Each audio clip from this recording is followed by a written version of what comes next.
bagaimana caranya mahasiswa ini bisa berpikir lebih kritis lagi, dan juga kebanyakan Gen Z itu kritis loh Mbak. Jadi jangan berharap lah kalau Gen Z itu kayaknya Gen Z ini emang rata-rata kayak males, Iya. entah gimana gitu kan. Iya, iya. Kaum rebahan, kaum TikTok gitu kan. Sebenarnya mahasiswa hukum itu bukan pinter debat sih Mbak, Apa tapi tuh? lebih lebih suka diskusi, lebih suka Oke. ngobrol. Dan diskusi itu biasanya itu menimbulkan pertanyaan-pertanyaan.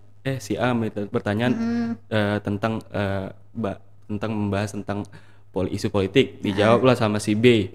Si B bertanya lagi, dijawab sama si A. Jadi orang lain menilainya, melihat kayaknya mahasiswa hukum ini suka berdebat Iya. ya. Jadi bukan suka berdebat, tapi suka untuk diskusi lah. Itu.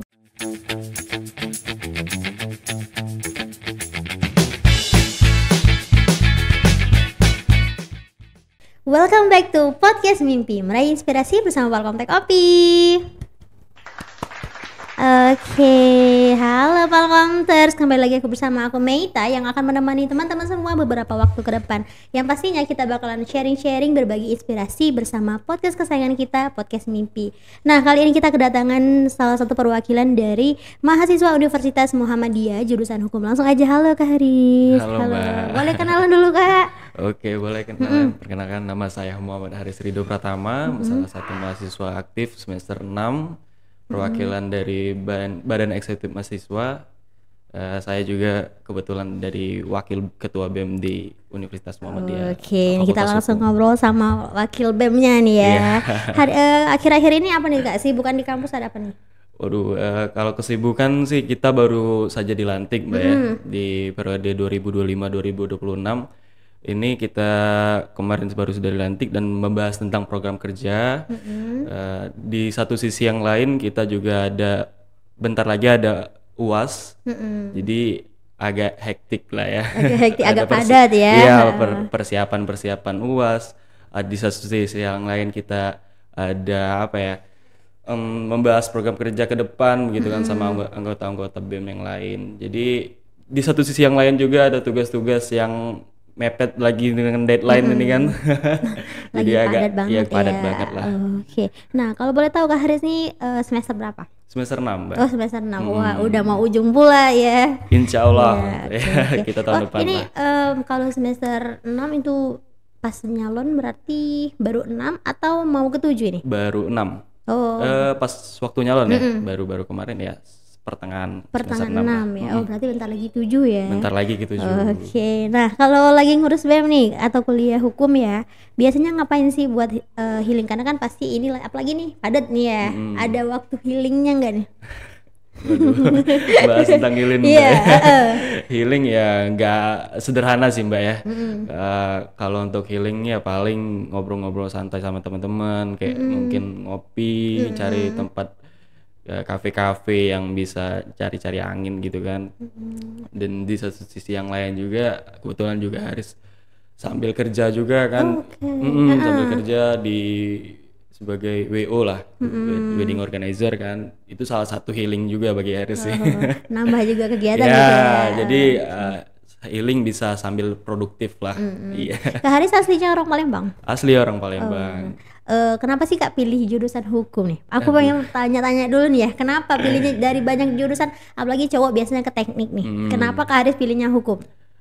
Mungkin lebih ke ilmu sosial Mbak ya. Dan saya Haris juga berkeinginan lah untuk menegakkan keadilan lah ya di masyarakat kecil dan masyarakat dari menengah ke bawah gitu kan. Dan biasanya juga kan aspirasi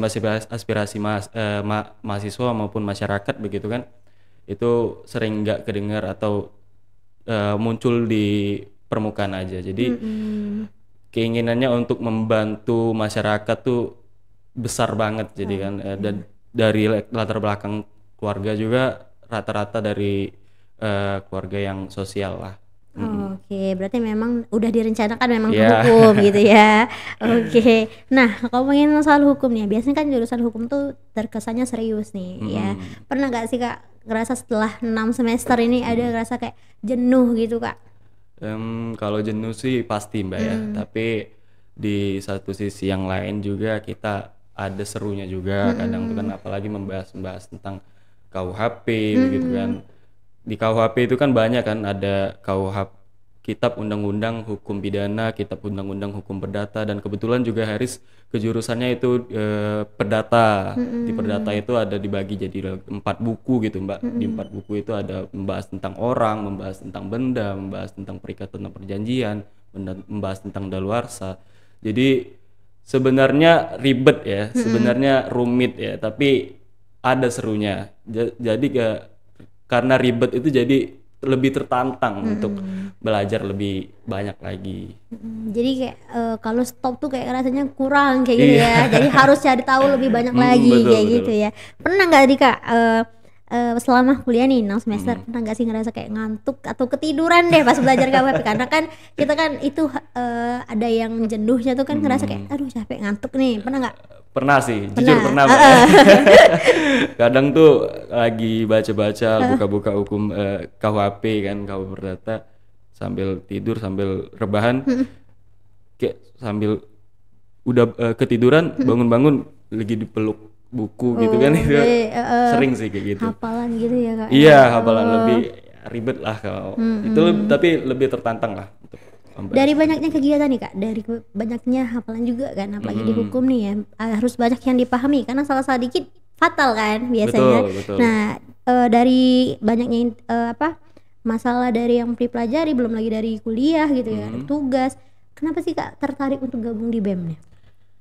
Tertarik untuk membahas tentang ketertarikan di BEM ini mungkin lebih melihat mahasiswanya, dan kebanyakan ya mohon maaf ya, ini kan kami dari mahasiswa Muhammadiyah, ini kan Muhammadiyah kan swasta Mbak ya, universitas yang swasta, jadi rata-rata mahasiswa itu kebanyakan ada yang pulang datang ke kampus, pulang gitu kan, itu gitu-gitu aja gitu kan, kupu-kupu lah bahasanya kita. Udah pulang kuliah gitu ya.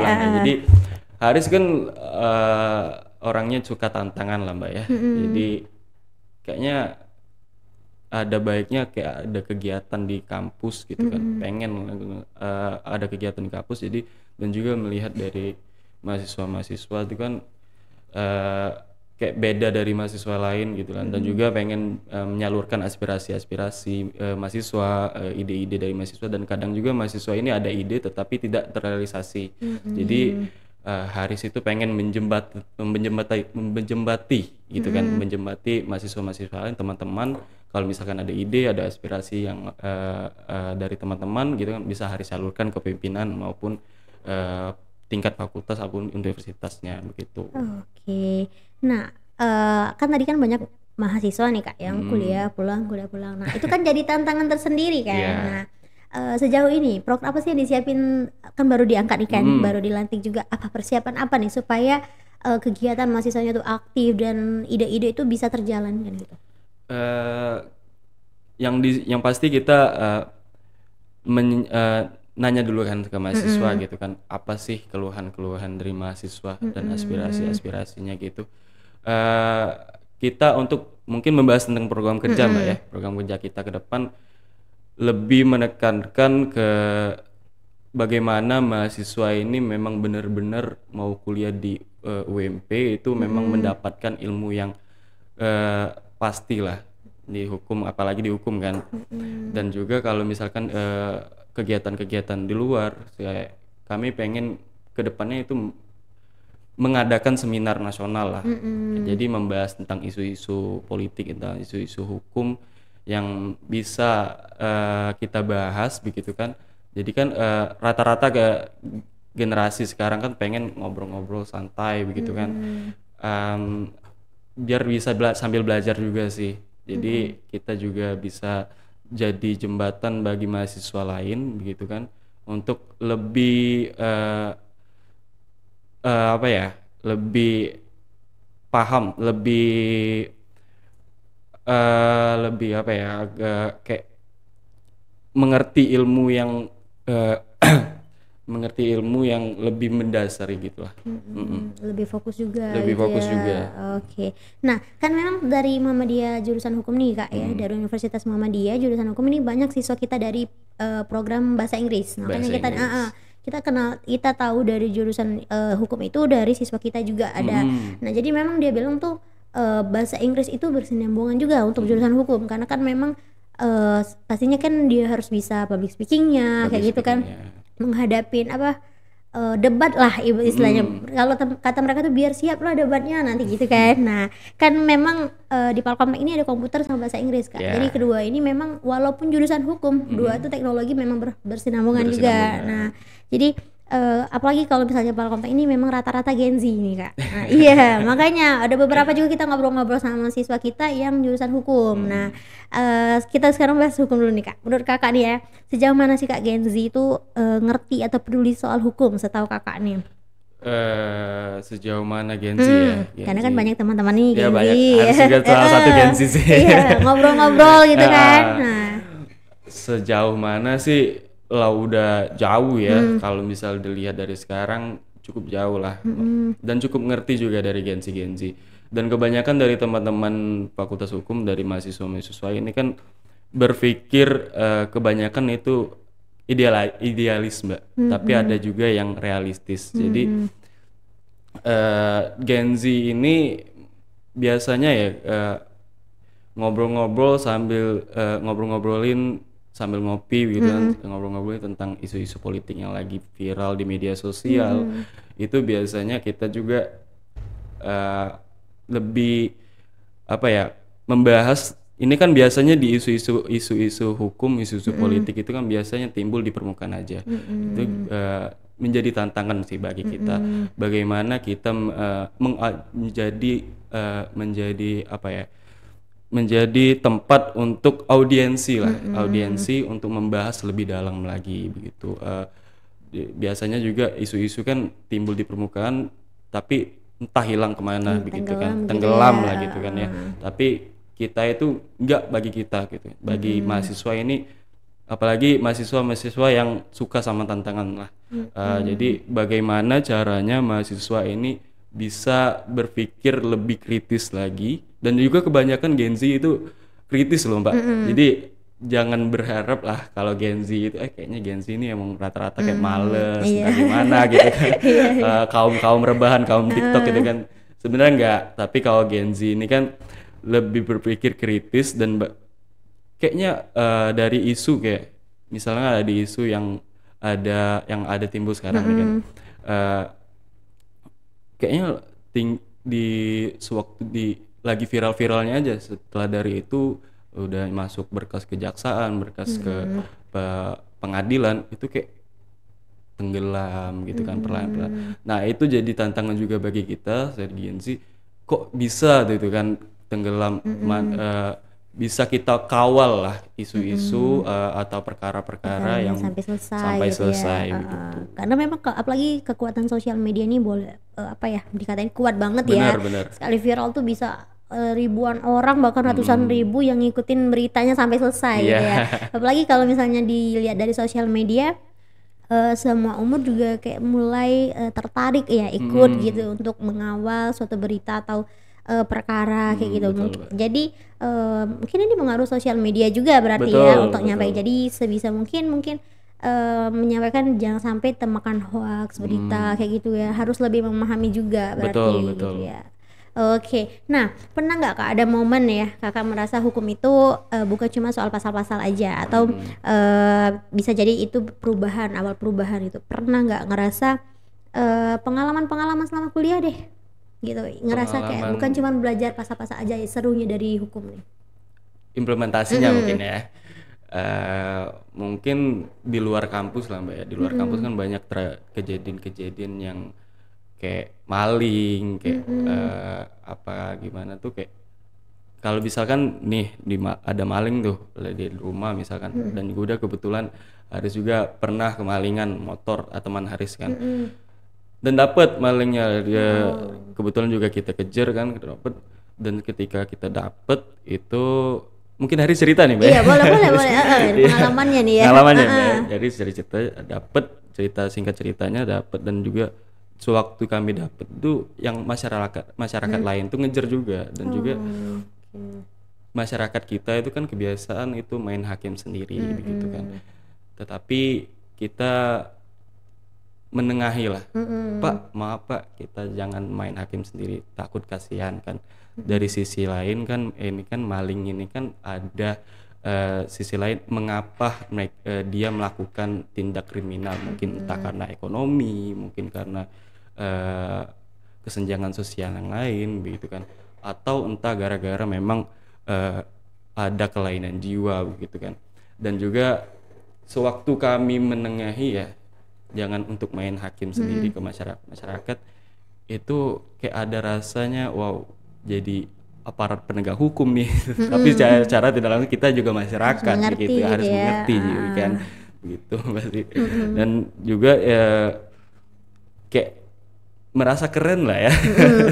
Merasa keren lah, jadi lebih kayak bijak gitu kan. Oh, anak ini bijak nih gitu. Jangan dipukuli Pak, jangan maaf Pak, jangan dipukuli.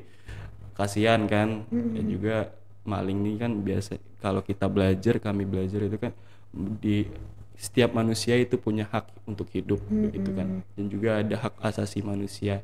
Dan kita sebagai mahasiswa hukum itu belajar juga bagaimana menangani kalau misalkan ada perkara, misalnya ini ada maling nih kan, ya mungkin kita bisa membawa maling ini ke aparat penegak hukum yang lebih berwenang. Jangan kita untuk bermain hakim sendiri lah, kita gebukin, kita langsung membuat sengsara manusia lain kan gak enak gitu kan.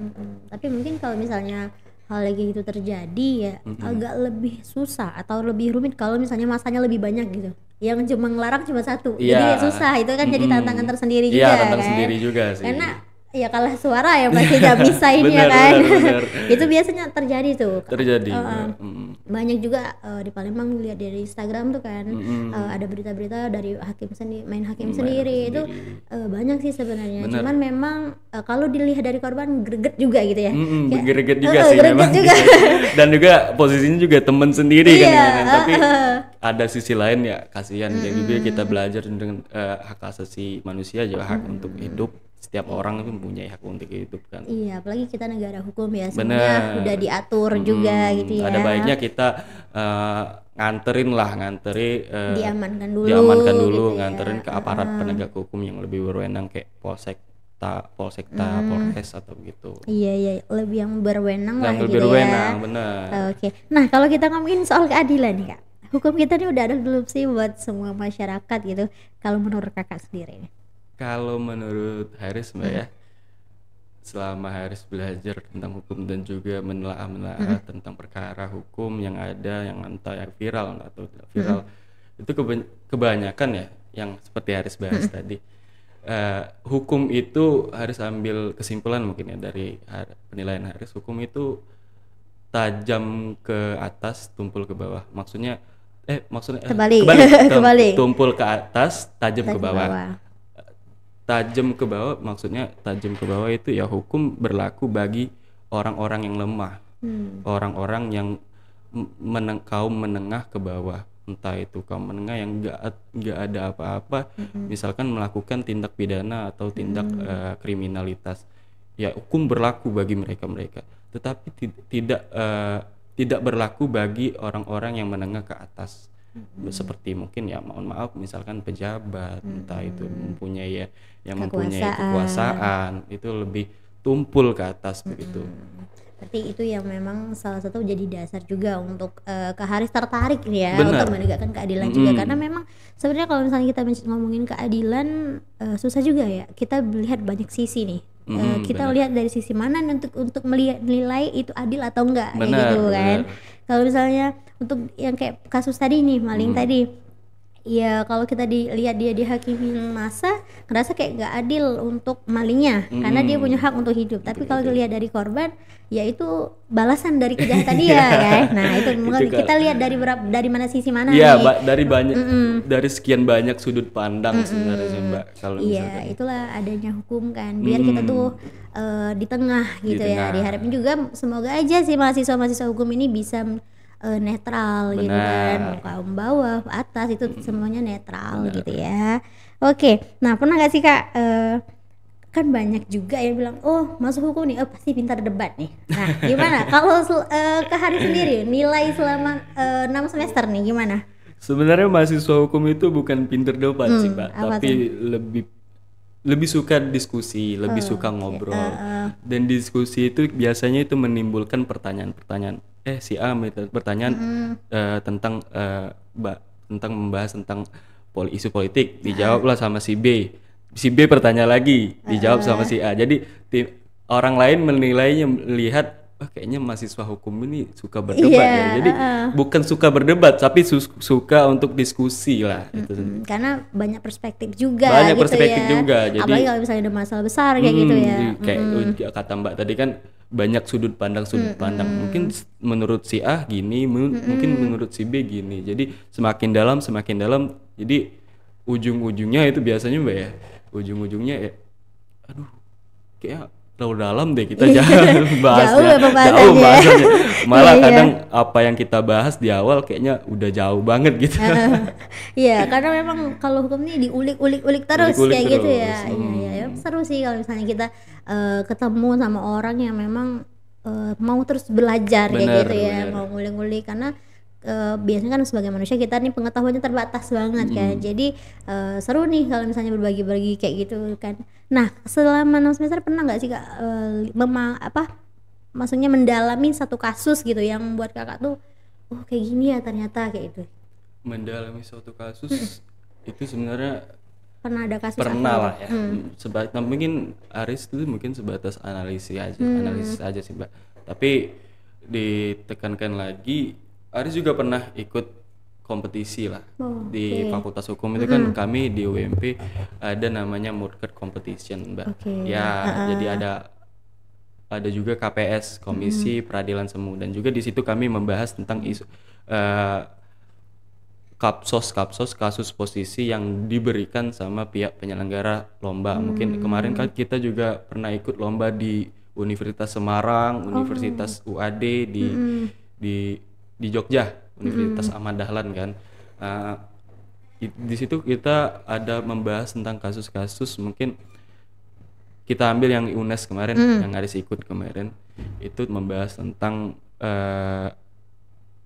pencemaran lingkungan, lebih ke air laut. Kayak misalkan di laut itu kan biasanya ada pabrik-pabrik juga, dan bagaimana kita menangani perkara, bagaimana pabrik-pabrik ini untuk tidak membuang limbahnya langsung ke laut. Jadi kan banyak kan efeknya, entah itu langsung ke lautnya itu menimbulkan kerusakan kepada ekosistem di laut gitu kan. Juga ada efek bagi masyarakat pesisir pantai, kayak misalkan ada asap begitu kan. Jadi kan menimbulkan tidak enak lah bagi masyarakat polusi dampaknya gitu kan. Jadi memang yang dibahas itu pengaruhnya dari limbah tadi jadi gitu ya. Mengulik-ngulik terus pasalnya harus pakai pasal berapa sih kalau misalkan kita mau mengenakan pihak perusahaannya pabrik itu tadi. Kita harus mengulik-ngulik terus, menggelar perkara begitu kan. Pasal berapa sih yang harus kita kenakan begitu. Dan juga bagaimana cara kita menangani perkara, mulai dari penanganan perkara dari pihak kepolisian sampai kejaksaan, sampai pengadilan, sampai putusan, kita benar-benar belajar begitu kan. Nah kan banyak banget nih Kak yang gengsi yang melek sosial media nih. Apalagi dari usia dewasa sampai ibu-ibu, bapak-bapak, pokoknya lihat sosial media itu mantau beberapa perkara nih. Ada nggak sih dari kegiatan BEM sendiri itu ikut menyuarakan nih untuk ngasih pengetahuan untuk di sosial media supaya Gen Z atau pengguna sosial media juga melek nih soal hukum, jadi bisa memilah yang mana yang benar, yang mana yang enggak kayak gitu, bisa membantu lah kayak gitu. Iya, kalau membahas tentang media sosial ini sangat Mbak ya, sangat universal lah, sangat berguna lah di zaman sekarang. Apalagi kayak ada aplikasi-aplikasi kayak sebenarnya TikTok, entah Instagram gitu kan. Jadi strategi yang sangat pasti sih sebenarnya kalau misalkan kita untuk membantu membahas tentang isu-isu politik, isu-isu entah itu politik, entah isu-isu perkara-perkara yang lain begitu kan. Kayaknya lebih memang untuk apalagi Gen Z Mbak ya, apalagi Gen Z itu kan kalau misalkan ada perkara yang di-share ke media sosial itu yang dari kita scroll aja, jadi kayak tiba-tiba ada yang lewat membahas tentang perkara itu jadi kayak terpikir lagi gitu kan. Mengapa sih perkara ini dibahas, mengapa sih perkara ini bisa naik gitu kan. Jadi benar-benar ini sih berguna sih di zaman sekarang kalau misalkan. Kalau dari BEM sendiri Kak, ada nggak prokernya ke depan untuk apa ya, ngasih edukasi nih di sosial media BEM, atau ada program kerja sosialisasi ke apa masyarakat gitu? Ada Ada. dari BEM baru rancangan kan. Ini kan kita baru memasuki baru dilantik baru juga. dilantik juga ya kan. Kita ada program kerja itu kami ingin di kita juga ada departemen Mbak, namanya ada pengabdian masyarakat. Jadi kita pengen langsung turun ke masyarakat. Ini ingin kalau misalkan ada masyarakat yang perlu dengan bantuan tetapi tidak mampu lah. Kalau misalkan tidak mampu membayar pengacara gitu, mungkin kita bisa membantu memberikan saran lah. Kita sebagai mahasiswa kan belum ada hak nih untuk membantu mungkin sebagai pengacara kan. Tapi kita mungkin bisa memberikan saran, konsultasi mungkin kan, memberikan saran ke masyarakatnya begitu. Dan juga kalau misalkan di BEM kita juga untuk di media sosial kita ingin membangun lah, memberikan konten-konten kan, kayak bahasa gaul lah ya. Cara sederhana juga gitu ya. Sederhana juga kan, yang biar teman-teman entah dari luar kampus maupun dalam kampus, entah itu dari golongan masyarakat bisa melihat, oh ya gini ya cara Gen Z, cara kita dari BEM untuk membahas tentang perkara-perkara, entah itu isu-isu yang lain. Jadi gitu edukasi kan. Benar, gitu jadi ya. edukasi. Oke. Nah aku penasaran Kak, rencana kakak ke depan setelah lulus dari jurusan hukum nih, kita pengen tahu nih rencana ke depan tuh pengen jadi apa nih? Rencana ke depan Mbak ya? Untuk Kak Harisnya ya. Mungkin sederhana Mbak ya, sederhana kalau misalkan untuk rencana Mbak ya. Aris nggak mau memberikan spesifik Mbak, tapi rencana ke depan ini ingin membantu kalangan-kalangan seperti Aris bilang tadi, kalangan-kalangan menengah ke bawah, dan kebetulan juga keluarga Haris juga kalangan menengah lah, menengah ke bawah juga kan. Biasanya juga kalangan menengah ke bawah ini biasanya nggak ada bantuan lah, butuh bantuan lah. Jadi Haris itu pengen nanti mungkin insya Allah lah kalau misalkan ada rezeki ingin membangun lembaga bantuan hukum, entah itu menjadi pengacara, entah itu jadi notaris, entah itu jadi atau apa lain-lain segalanya. Jadi Haris itu pengen membantu lah kalangan masyarakat yang lain itu biar bisa putus lah perkaranya. Jadi enak begitu kan. Iya, pastinya harapan semua orang berguna bagi masyarakat, berguna banyak orang gitu ya. Ya semoga aja dimudahkan jalannya. Amin. Ya amin. Ya sebagai manusia kita memang cuma bisa berencana gitu ya. Tapi semoga kalau dengan usaha yang maksimal dan kita udah disertai dengan doa, insya Allah. Apalagi niatnya baik gitu ya. Amin. Nah iya. Oh iya, terakhir deh Kak, kalau bisa kasih satu pesan untuk anak-anak di rumah, anak-anak juga ya. Maksudnya buat teman-teman Gen Z yang di rumah atau anak muda Palembang ya, yang mungkin lagi bingung nyari jati diri atau mungkin tertarik nih sama jurusan hukum, ada nggak pesan-pesannya? Pesannya jangan pernah berhenti mencoba sih Mbak. Itulah kita ini kan Gen Z kan, rata-rata dari generasi Z itu jangan pernah untuk terus mencoba, jangan pernah. Jadi jangan pernah takut gagal. Gagal itu bukan salah satu jalan sih menurut Haris, tetapi gagal itu bagaimana cara kita untuk terus membangun proses-proses yang berkelanjutan lagi. Jadi dan juga lebih ke sayangi diri sendiri aja dulu sebelum kita, dan juga kita lebih ke proses yang selanjutnya lah. Pokoknya intinya gagal coba lagi, gagal coba lagi, gagal bener. coba lagi. Kalau semua itu akan indah pada waktunya. Berarti kalau belum indah berarti belum waktunya gitu ya. Pokoknya semangat terus buat teman-teman di rumah. Buat yang mau nambah skill juga komputer bahasa Inggris bisa ke Palcom Tech OP, bisa langsung DM kita di Instagram kita di @palcomtech.opmall. Dan dari BEM jurusan hukum ada nggak Instagramnya Kak? Jurusan hukum ada kita BEM FH UMP Palembang. Oke, nah boleh di follow juga @BEM FH UMP. FH UM Palembang. Oke, terima kasih banyak ya Kak Haris Iya, sudah sama-sama, bersedia Mbak. berbagi sharing-sharing juga, seru banget ya jurusan hukum. Buat teman-teman yang tertarik jurusan hukum boleh langsung aja ke Instagramnya ya. Saya Meita bersama Kak Haris pamit undur diri. Wassalamualaikum warahmatullahi wabarakatuh.